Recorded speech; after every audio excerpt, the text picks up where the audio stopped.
नमस्कार, मैं हूं अंकुर और आप देख रहे हैं सत्यहिंदी.com। आइए एक नजर डालते हैं अब तक की सुर्खियों पर। उपराष्ट्रपति चुनाव के लिए आज मतदान होगा। इस चुनाव में एनडीए की ओर से जगदीप धनखड़ और विपक्षी दलों की ओर से मार्गरेट अल्वा उम्मीदवार हैं। मतों की गिनती आज ही होगी और नतीजे देर शाम तक आएंगे। मतदान सुबह 10 बजे से शाम के 5 बजे तक चलेगा। इस चुनाव में जगदीप धनखड़ को 70% वोट मिलने की उम्मीद है। बता दें, राष्ट्रपति के चुनाव की तरह ही उपराष्ट्रपति के चुनाव में भी विपक्षी खेमा बुरी तरह बटा हुआ है।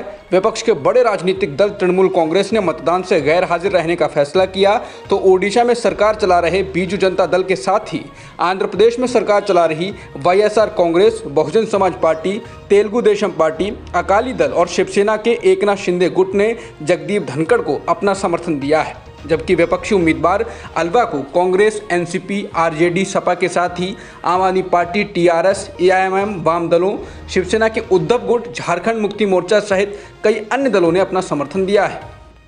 कांग्रेस ने शुक्रवार को महंगाई, बेरोजगारी, खाद्य पदार्थों पर जीएसटी के खिलाफ सड़कों पर जबरदस्त आंदोलन किया।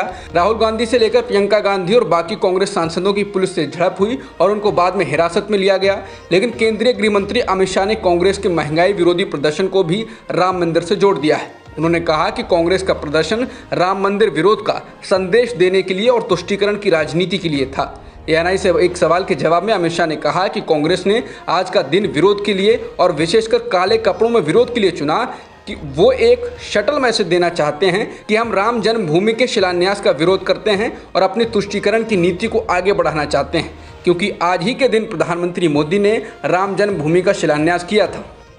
5 अगस्त को जम्मू कश्मीर से अनुच्छेद 370 हटने के 3 साल होने पर इस्लामिक सहयोग संगठन यानी कि ओआईसी ने इस पर एक बार फिर से बयान जारी किया है, जिसके बाद भारत ने ओआईसी को कड़ा जवाब दिया। भारत के विदेश मंत्रालय के प्रवक्ता अरिंदम बागची ने कहा कि ओआईसी के जम्मू कश्मीर पर बयान से कट्टरता की बू आती है। बागची ने पाकिस्तान पर निशाना साधते हुए कहा कि ओआईसी के महासचिव मानवाधिकारों का लगातार उल्लंघन करने वाले और सीमा पार क्षेत्रीय और अंतर्राष्ट्रीय आतंकवाद को बढ़ावा देने वालों के इशारे पर जम्मू कश्मीर पर बयान जारी करते रहते हैं। उन्होंने कहा कि ऐसे बयानों से पता चलता है कि ओआईसी आतंकवाद के जरिए चलाए जा रहे सांप्रदायिक एजेंडे के लिए समर्पित है। इसके साथ ही उन्होंने एक बार फिर कहा कि जम्मू और कश्मीर भारत का एक अभिन्न और अविभाज्य हिस्सा है और रहेगा। बता दें, ओआईसी ने जम्मू कश्मीर में मानवाधिकारों को लेकर सवाल उठाए और 370 की वापसी की बात कही।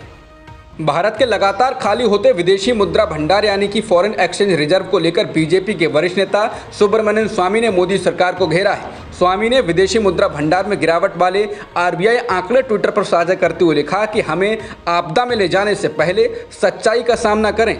नीचे आरबीआई के आंकड़े हैं जो 2021 के बाद से मोदी के कार्यकाल के विदेशी मुद्रा भंडार में लगातार गिरावट दिखाते हैं। ये केवल कोरोना के कारण नहीं हो सकता है। उदाहरण के लिए हम चीन को निर्यात करने से 10 गुना अधिक आयात करते हैं। क्यों? बता दें, साझा किए गए आंकड़ों में दिखाया गया है कि सितंबर 2021 में जहां भारत का विदेशी मुद्रा भंडार 639 बिलियन अमेरिकी डॉलर था, जो दिसंबर में गिरकर 635 बिलियन डॉलर हो गया। फिर लगातार गिरावट के बाद अप्रैल 2022 में यह 604 बिलियन अमेरिकी डॉलर पर आ गया। हालांकि अप्रैल के बाद देखें तो जून में यह और गिरकर 571 बिलियन डॉलर पर आ गया और जुलाई में 573.9 बिलियन डॉलर बताया गया है। नोएडा की ग्रैंड ओमेक सोसाइटी में महिला को धमकाने और गालियां देने के मामले में बीजेपी नेता श्रीकांत त्यागी पर केस दर्ज किया गया। हालांकि पुलिस का कहना है कि महिला के साथ अभद्रता करने वाला फरार हो गया है। दरअसल हाल ही में एक वीडियो वायरल हुआ जिसमें सोसाइटी में पेड़ लगाने को लेकर बीजेपी नेता एक महिला को गालियां देते हुए और धमकाते हुए दिख रहे हैं। महिला उसकी हरकत पर जब विरोध जताती है तो उसकी पति के लिए भी अपशब्द कहे जाते हैं। फिर मामला भड़क जाता है। इसके बाद सोसाइटी की महिलाएं इकट्ठा होती हैं। उन्होंने नेता के खिलाफ विरोध प्रदर्शन किया। महिलाओं का आरोप है कि वो सोसाइटी में अतिक्रमण कर रहे हैं। पहले उन्होंने सोसाइटी में बड़े पौधे लगाकर अतिक्रमण किया, अब वो छोटे पौधे लगा रहे हैं। आरोप है कि सोसाइटी की एक महिला उन पौधों को हटाने लगी तो आरोपी नेता ने उसे धमकी दी कि वो पौधे को हाथ लगाएगी तो वो उसे छोड़ेंगे नहीं। हालांकि बीजेपी श्रीकांत त्यागी से पल्ला झाड़ रही है। बीजेपी की नोएडा इकाई के प्रमुख मनोज गुप्ता ने कहा कि त्यागी पार्टी से जुड़ा नहीं। हालांकि त्यागी ने सोशल मीडिया पर खुद को बीजेपी के किसान मोर्चा की राष्ट्रीय कार्यकारिणी का सदस्य और सत्तारूढ़ दल यानी कि बीजेपी की युवा किसान समिति का राष्ट्रीय समन्वयक बताया है। 2022 कॉमनवेल्थ गेम्स में शुक्रवार को भारत के लिए बजरंग पूनिया, साक्षी मलिक, दीपक पूनिया और सुधीर ने गोल्ड मेडल जीतकर देश का नाम रोशन किया। बजरंग पूनिया ने 65 किलोग्राम कुश्ती के फाइनल मुकाबले में कनाडा के खिलाड़ी को हराया, जबकि साक्षी मलिक ने 62 किलो के मुकाबले में कनाडा की खिलाड़ी एना गोंजालेज को हराया। इसके बाद दीपक पूनिया ने भी पाकिस्तान के मोहम्मद इनाम को 86 किलो भार वर्ग के मुकाबले में हराकर गोल्ड की हैट्रिक लगा दी। वहीं पावर लिफ्टर सुधीर ने भी कॉमनवेल्थ गेम्स में 2022 में गोल्ड मेडल जीता है। सुधीर इससे पहले भी कई अंतर्राष्ट्रीय मुकाबलों में पदक जीत चुके हैं। भारत के कुल 26 पदक हैं, जिनमें 9 गोल्ड, 8 सिल्वर और 9 ब्रॉन्ज हैं। पदक तालिका में ऑस्ट्रेलिया 50 गोल्ड के साथ कुल 140 पदकों से शीर्ष पर बना हुआ है। अब तक की खबरों में इतना ही। बाकी खबरों के लिए बने रहिए सत्यहिंदी.com के साथ।